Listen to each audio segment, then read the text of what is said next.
Hello student, how are you?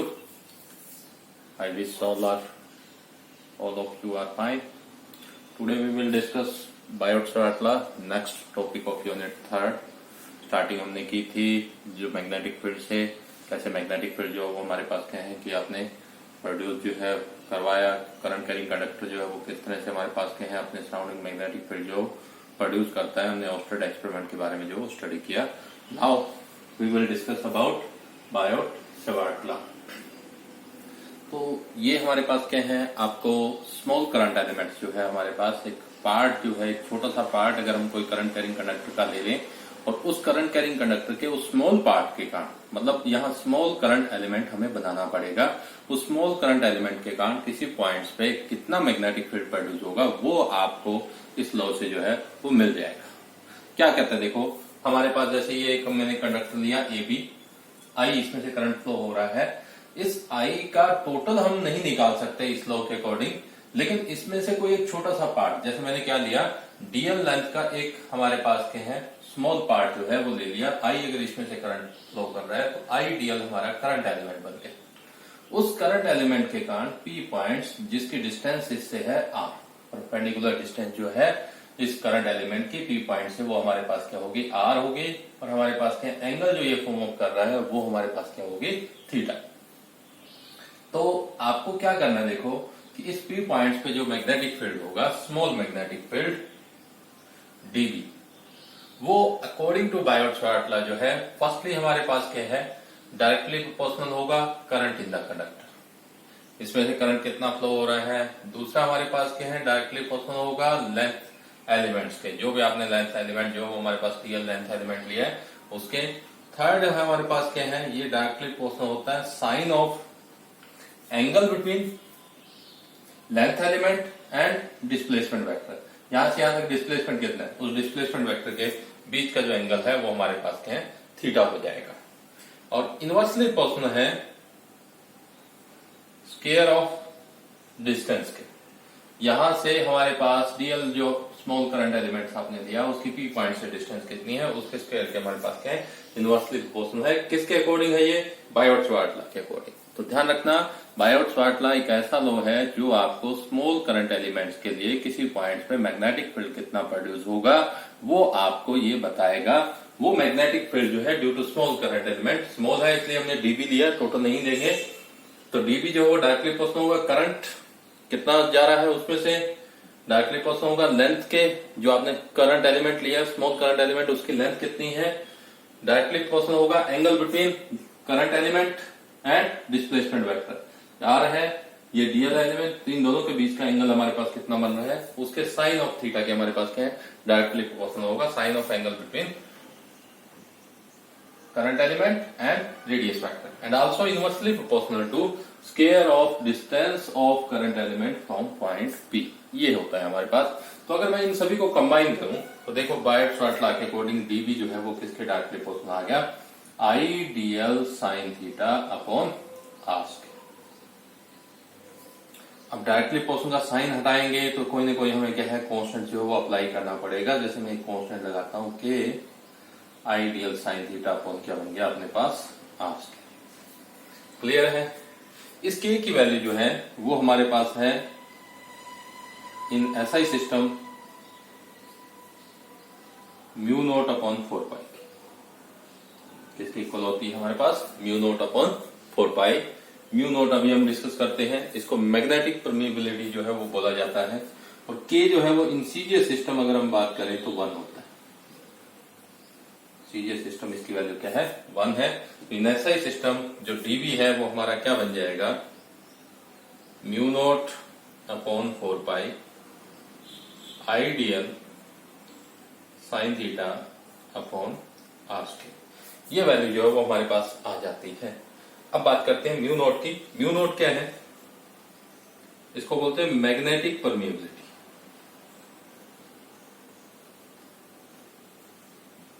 Of free space.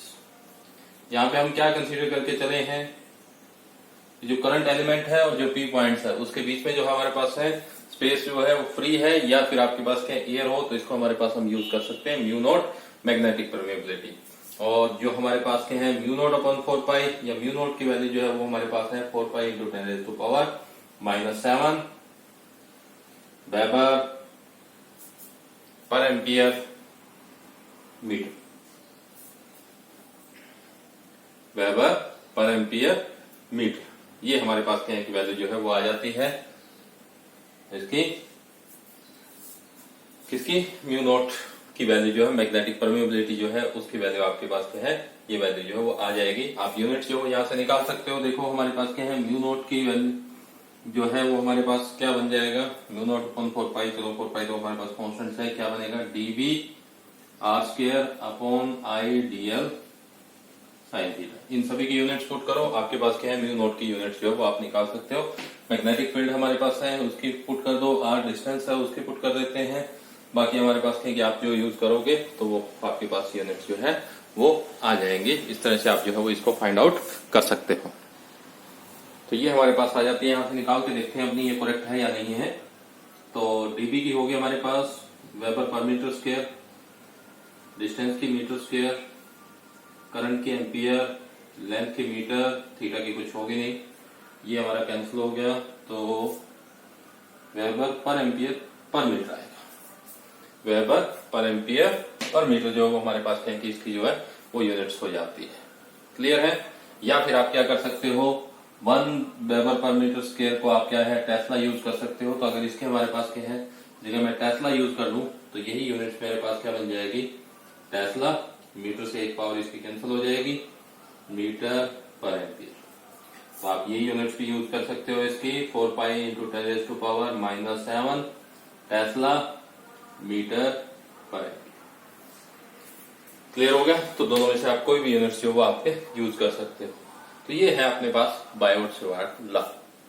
सीधा सा आपको ये याद रखना है, इसी को डिवाइड करके आप बना दोगे। डीबी जो है वो हमारे पास directly proportional to I dl sine theta upon r square. 1 बाय 1 स्टेप बोलते जाओ। फर्स्टली कहोगे dB directly proportional to current, secondly हमारे पास directly proportional to length element, thirdly angles के, एंगल किस के बीच में है, करंट एलिमेंट्स और डिस्प्लेसमेंट वेक्टर के बीच में, और इनवर्सली प्रोपोर्शनल है डिस्टेंस के स्क्वायर के। फिर आप कंबाइन करो और ये आ जाता है। अब इसको अगर वेक्टर फॉर्म में लिखना हो तो क्या करें, यूनिट्स वगैरह हो गए होंगे आपको क्लियर। क्या है, म्यू नोट, यहाँ पे एक नई टर्म आई है जिसको हम क्या बोलेंगे, मैग्नेटिक परमिएबिलिटी। और वैल्यू क्या होगी इसकी, 4 pi into 10⁻⁻⁷, 4 pi into 10⁻⁻⁷ weber per ampere per metre. या टेस्ला में करते हो तो टेस्ला मीटर पर एम्पियर हमारे पास यूनिट्स हो जाएगी। इसको अगर वेक्टर फॉर्म में लिखना हो तो देखो क्या करोगे, डीबी जो वेक्टर है वो हमारे पास क्या बन जाएगा, म्यू नोट अपॉन 4 पाई। वेक्टर फॉर्म में लिखने के लिए मैं क्या करूंगा, यहां हम आर क्यूब कर देते हैं और साथ में क्या किया, आर से मल्टीप्लाई। ये हमारा क्या बन जाएगा, डीएल आर साइन थीटा। ये बन जाएगा dl cross r vector, dl cross r vector upon r cube. तो वेक्टर फॉर्म में हमारे पास ये दिया जा सकता है, क्रॉस प्रोडक्ट हो जाएगा किसका, डीएल और आर वेक्टर का। क्लियर है, समझ आ गया आपको। अब डायरेक्शंस का कि वेक्टर तो हमारे पास हमने बोल दिया कि डीवी जो है वेक्टर फॉर्म में हमारे पास कहीं वैल्यू आ गई। तो अब जो डीवी आपका प्रोड्यूस होगा उसके डायरेक्शंस क्या होंगे। तो डायरेक्शंस के लिए देखो हमारे पास क्या है, क्रॉस प्रोडक्ट है। क्या करो, राइट हैंड थंब रूल लगा दो या राइट हैंड स्क्रू रूल जो है वो हमारे पास क्या हम अप्लाई कर सकते हैं। और आपको पता है क्रॉस प्रोडक्ट अगर हो तो दो क्वांटिटी जिस प्लेन में है उनका रिजल्टेंट हमारे पास क्या है, उन दोनों की क्या होता है, परपेंडिकुलर होता है। तो अगर इधर ये आर वेक्टर है और इधर हमारे पास क्या है कि डीएल वेक्टर है, राइट हैंड थंब रूल अगर हम लगाते हैं, हमने क्या किया है, डीएल क्रॉस जो है वो हमारे पास क्या है, आर करोगे तो डीएल से आर की तरफ, डीएल से आर की तरफ आप क्या है फिंगर की एडवांसमेंट जो वो करो। तो मैं यहां से डीएल क्रॉस आर कर रहा हूं तो ऐसे आएंगे, एडवांसमेंट ऑफ फिंगर भी ऐसे करो। थंब आपका क्या कर रहा है, परपेंडिकुलरली इनवर्ट जा रहा है। तो इसकी डायरेक्शन जो है वो हमारे पास क्या है, परपेंडिकुलरली क्या आ जाएगी, इनवर्ट जो है वो आ जाती है। क्लियर हुआ। किससे निकालोगे, राइट हैंड थंब रूल या फिर राइट हैंड स्क्रू रूल। ये ध्यान रखना बच्चों, आप इसकी यूनिट जो है वो फाइंड आउट करोगे, राइट हैंड थंब रूल या फिर हमारे पास है राइट हैंड स्क्रू रूल से जो है वो इसकी निकाल दोगे। वही क्रॉस प्रोडक्ट किसी भी दो क्वांटिटी का आ जाए, सीधा सा राइट हैंड थंब रूल या राइट हैंड स्क्रू रूल पे आ जाया करो। +1 में आपने ये स्टडी किया था, उसका जो है यूज करके हम निकाल सकते हैं। क्लियर हुआ? लेकिन यहाँ पे हमने क्या किया है, बस इतने से एलिमेंट्स के कारण जो है वो अप्लाई किए हैं। देखिए ध्यान रखना, बायोट-सवार्ट लॉ कभी भी पूरी लेंथ के लिए अप्लाई नहीं कर सकते। एक छोटे से करंट एलिमेंट के लिए ही आपको मैग्नेटिक फील्ड देगा। पूरे का निकालना है तो सीधा सा अपना जर्नल वही आ जाओ। आप क्या करोगे, इसका इंटीग्रेशन कर दोगे। अगर टोटल मैग्नेटिक फील्ड हमें चाहिए तो बी हमारा क्या हो जाएगा, इंटीग्रेशन कर दूंगा मैं किसका, डीबी का। लिमिट्स आपको दी होंगी, थीटा कहां से कहां तक वेरी कर रहा है, तो हम क्या करेंगे, इसका जो है वो इंटीग्रेशन कर देंगे। तो इंटीग्रेशन हो जाएगा μ0/4 I dl sine theta upon r square. तो इसके इंटीग्रेशन करके भी आप जो है वो फाइंड आउट कर सकते हैं। क्लियर हुआ? ये हमारे पास आ जाता है बायोट-सवार्ट लॉ। अब अगर हम बात करते हैं comparison between बायोट-सवार्ट law and Coulomb's law. देखो एनालॉगस है बायोट-सवार्ट लॉ किसका, कूलम लॉ ऑफ इलेक्ट्रोस्टैटिक, जो आपने फर्स्ट चैप्टर में हमारे पास क्या स्टडी किया था, कूलम लॉ ऑफ इलेक्ट्रोस्टैटिक, उसका एनालॉगस है। वो था इलेक्ट्रोस्टैटिक में, ये हमारा क्या है मैग्नेटिक फील्ड में आ गया। वो इलेक्ट्रिक फील्ड में था, ये हमारे पास क्या है मैग्नेटिक फील्ड में। तो जैसा इलेक्ट्रिक फील्ड में कूलम्ब्स लॉ काम कर रहा था, वैसा ही हमारे पास क्या है यहाँ पे मैग्नेटिक फील्ड में क्या आ गया, बायोट-सवार्ट लॉ आ गया। दोनों में कुछ सिमिलरिटीज हैं, कुछ डिसिमिलरिटीज हैं। पहले हम बात करते हैं कि दोनों में सिमिलरिटीज क्या है। दोनों एक दूसरे पर हमारे पास, तो दोनों के दोनों जो है वो लॉन्ग रेंज है। दोनों लॉन्ग रेंज तक हमारे पास क्या है कि एप्लीकेबल है। कैसे हमारे पास क्या है, दोनों में क्या है आपके पास इनवर्सली प्रोपोर्शनल टू क्या आ रहा है, आर स्क्वायर। दोनों के आर जो डिस्टेंस है कि जिस पॉइंट पे आपको जैसे वहां पे इलेक्ट्रिक फील्ड निकालना था, यहाँ पे हमारे पास क्या मैग्नेटिक फील्ड निकालना था, तो वो हमारे पास वहां पे जो फोर्स आपने निकालना था, यहाँ मैग्नेटिक जो है फील्ड निकालना है। तो दोनों के दोनों ही इनवर्सली प्रोपोर्शनल है आर स्क्वायर के। तो आर बहुत दूर तक हमारे पास क्या इनकी वैल्यू आती जाएगी। जीरो कब होंगे, जब आर की वैल्यू हमारे पास क्या इन्फिनिटी हो जाए। तो दोनों के दोनों पहले तो हमारे पास क्या है फॉर लॉन्ग रेंज है, लंबी दूरी तक हमारे पास क्या है काम कर रहे हैं। दूसरा सुपरपोजिशन प्रिंसिपल को दोनों के दोनों ही ओबे कर रहे हैं। जैसे वहां पे आपके पास क्या पहले के कारण चार्ज फोर्स निकाल लिया, दूसरे कारण निकाल लिया, तीसरे कारण निकाल लिया, आपको टोटल निकालना है तो आप सभी को जो है सुपरपोजिशन प्रिंसिपल अप्लाई करके फाइंड आउट कर सकते थे, ऐड कर सकते थे। वैसे ही यहाँ मैग्नेटिक फील्ड भी आप क्या है सभी करंट एलिमेंट्स को जोड़ के भी हमारे पास क्या है टोटल जो है फाइंड आउट कर सकते हैं। मीन ये सुपरपोजिशन प्रिंसिपल को हमारे पास क्या ओबे करता है। तीसरा हमारे पास क्या है, जो बायोट-सवार्ट लॉ है वो लीनियर सोर्स आइडियल से प्रोड्यूस होता है। या मैग्नेटिक फील्ड आपने लिखा ना कि करंट एलिमेंट हमारे पास क्या है आइडियल है, आइडियल लीनियर सोर्स से हमारे पास क्या है कि यहाँ मैग्नेटिक फील्ड प्रोड्यूस होता है। वहीं कूलम्ब्स लॉ ऑफ इलेक्ट्रोस्टैटिक में हमारे पास क्या है, किससे फोर्स था, वो लीनियर सोर्स, वहां पे क्या था चार्ज था। चार्ज हमारे पास क्या है क्यू है, Q1 है, तो वहां चार्ज लीनियर सोर्स था, उसके कारण प्रोड्यूस हो रहा था। यहाँ हमारे पास क्या है करंट जो है वो लीनियर सोर्स है, उसके कारण जो प्रोड्यूस हो रहा है। ये तो आगे इसके बीच में दोनों के बीच में सिमिलरिटीज क्या क्या हमारे पास है, सिमिलर है इन दोनों के बीच में। अब बात करते हैं डिसिमिलरिटीज के, क्या क्या डिसिमिलरिटीज है हमारे पास इनमें। तो एक तो देखो पहली बात अगर हम बात करें बायोट-सवार्ट लॉ में आपने देखा होगा आइडियल क्या आता है वेक्टर एलिमेंट। जो करंट एलिमेंट है वो हमारे पास क्या है वेक्टर है, लेकिन वहां पे क्या है चार्ज जो है वो क्या है स्केलर है। तो पहले की डिसिमिलरिटीज होगी कि यहाँ मैग्नेटिक फील्ड जो है वो ड्यू टू हमारे पास क्या वेक्टर जो एलिमेंट्स है उससे प्रोड्यूस हो रहा है, लेकिन उसमें जो है वो चार्ज क्या था स्केलर जो है वो हमारे पास हो रहा है। दूसरी बात अगर हम करें तो डीवी जो है वो हमारे पास क्या है थीटा पे डिपेंडेबल है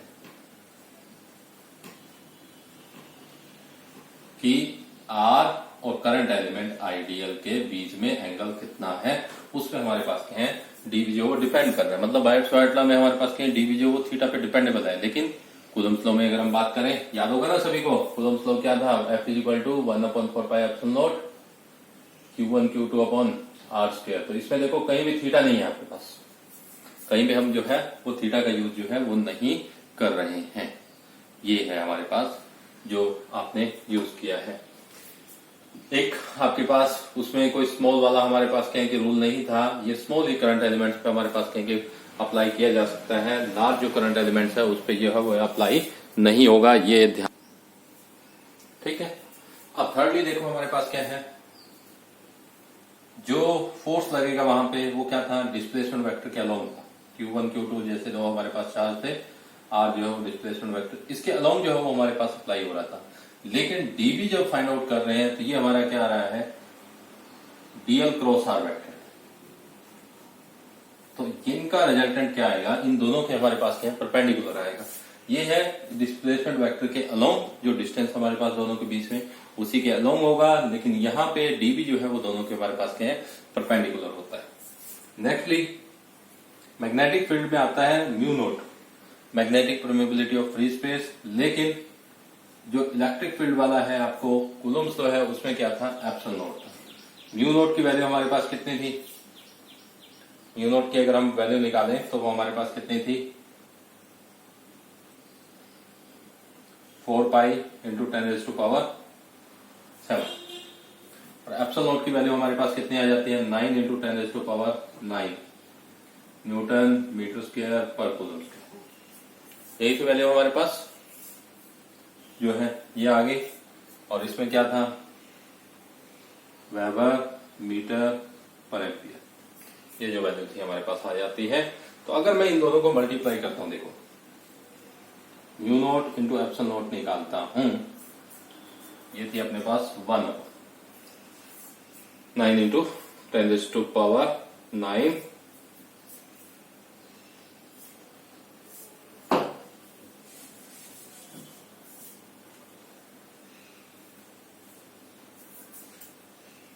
जो हमारे पास क्या थी टोटल, हम 4 पाई एप्सिलॉन नोट की वैल्यू जो है वो वहां पे हम यूज करते थे 9 इंटू 10⁻⁹। तो एप्सिलॉन नोट अगर निकालेंगे तो 9 इंटू 10⁻⁹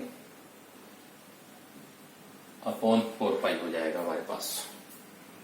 क्लियर है। तो अब इन दोनों के अगर मैं मल्टीप्लाई करता हूं, म्यू नोट और एप्सिलॉन नोट के हमारे पास करते हैं, तो ये देखो हमारे पास ये थी वैल्यू अपनी 1/4 पाई एप्सिलॉन नोट की। तो एप्सिलॉन नोट की निकालोगे तो 1 अपॉन आ जाएगा, ये थी अपने पास 1/4 पाई एप्सिलॉन नोट की वैल्यू, मतलब के की वैल्यू हम ये लेते थे वहां पे 9 इंटू 10⁻⁹। तो एप्सिलॉन नोट आ जाएगा 1/4 पाई इंटू 9 इंटू 10⁻⁹। चलो करो पुट, 4 पाई इंटू 9 इंटू 10⁻⁹। यहाँ देखो वैल्यू अपने पास क्या बनेगी, 4 pi into 10⁻⁻⁷ into 1/4 pi into 9 into 10⁻⁹। 4 पाई से 4 पाई कैंसिल हो जाएगा, 10⁻⁷ को नीचे ले आता हूँ तो 9 इंटू 10⁻⁴ क्या हो जाएगा 16। और इसको हम मैं लिख सकता हूँ 1/3 इंटू 10⁸ सारे का स्क्वायर मीटर पर सेकेंड। और 3 इंटू 10⁸ अगर आपको ध्यान हो, ये क्या है, स्पीड ऑफ लाइट है, इसको क्या लिख सकते हो आप, सी। तो mu naught into epsilon naught, इन दोनों का जो प्रोडक्ट है वो हमारे पास क्या आ गया, 1/c²। तो यहाँ पे velocity of light c is equal to क्या आ जाता है, 1/रूट of mu naught epsilon naught, क्योंकि c² होगा 1/रूट, ये सॉरी 1/म्यू नोट एप्सिलॉन नोट। तो वहां से c की वैल्यू हमारे पास क्या आ गई, 1/रूट of mu naught epsilon naught. दोबारा क्लियर कर देता हूं, क्या है कि इसमें हमारे पास क्या है, बायोट-सावर्ट लॉ में है मैग्नेटिक परमेबिलिटी, इसमें है electrical permittivity of free space. इसकी वैल्यू ये थी, इसकी वैल्यू एप्सिलॉन नोट की ये है, दोनों का प्रोडक्ट अगर मैं करता हूं तो ये आ जाता है। इसको आप स्क्वायर लिख सकते हो, क्योंकि 9 को 3 का स्क्वायर बना लिया, ये 10⁸ का स्क्वायर कर दिया, तो वो हमारे पास होल स्क्वायर लिख सकते हैं। ये वेलोसिटी ऑफ लाइट है, तो सी लिखूंगा तो सी का स्क्वायर आ गया। तो सी की वैल्यू अगर मैं निकालूं तो 1/, क्या आ जाती है, root mu naught epsilon naught. ये कहीं कहीं हम यूज करेंगे, तो थोड़ा सा ध्यान रखना कि म्यू नोट एप्सिलॉन नोट दोनों का अगर प्रोडक्ट करें तो वो 1/c² के इक्वल आता है। तो ये था अपने पास बायोट-सावर्ट लॉ, कहाँ कैसे कैसे जो होगा हम इसको यूज कर सकते हैं। और आपके पास जो है फॉर्मूला आप अच्छे से लर्न रखना, इसको क्या बन गया, डीबी जो है म्यू नोट अपॉन 4 पाई आई dl sign theta upon r²। आगे इसके एप्लीकेशंस करेंगे, वहां पे बार बार हम ये फॉर्मूला जो अप्लाई करेंगे। अब एक ये भी देख सकते हैं, यहाँ थीटा आ गया तो उसके लिए स्पेशल केस में बना सकते हैं। थीटा हमारा अगर 0 हो और 180 हो, हमें बताया है साइन 0 पे भी 0 होता है और 180 पे भी 0 होता है, तो यहाँ पे डीबी जो है वो हमारा क्या आ जाएगा, 0। मतलब आपका जो पॉइंट पी लिया है, जहां पे आप मैग्नेटिक फील्ड निकालना चाहते हो, अगर वो करंट है कंडक्टर के ऊपर ही लाई करता हो, उसी के ऊपर ही हमारे पास हो, जैसे ये करंट एलिमेंट्स लिया, तो इसके ऊपर ही अगर पॉइंट पी हम ले लें तो मैग्नेटिक फील्ड की वैल्यू क्या आ जाएगी, 0 आ जाएगी। दूसरा, अगर थीटा हो आपका 90 डिग्री, थीटा 90 में आपको पता है साइन 90 क्या होता है 1 मैक्सिमम वैल्यू होती है, तो डीवी आपका मैक्सिमम आ जाएगा mu naught upon 4 pi I dl upon r square. ये वैल्यू आ जाती है बच्चों, ध्यान से इस बायोट सावर्ट लॉ को कर लेना। एग्जाम पॉइंट ऑफ व्यू से हमारे पास ये बहुत इंपॉर्टेंट है, अच्छे से समझना, तभी हम इसको आगे जो है वो अप्लाई कर पाएंगे। आज के लिए बस इतना ही, अच्छे से ध्यान से रिवाइज करना इसको। Thank you.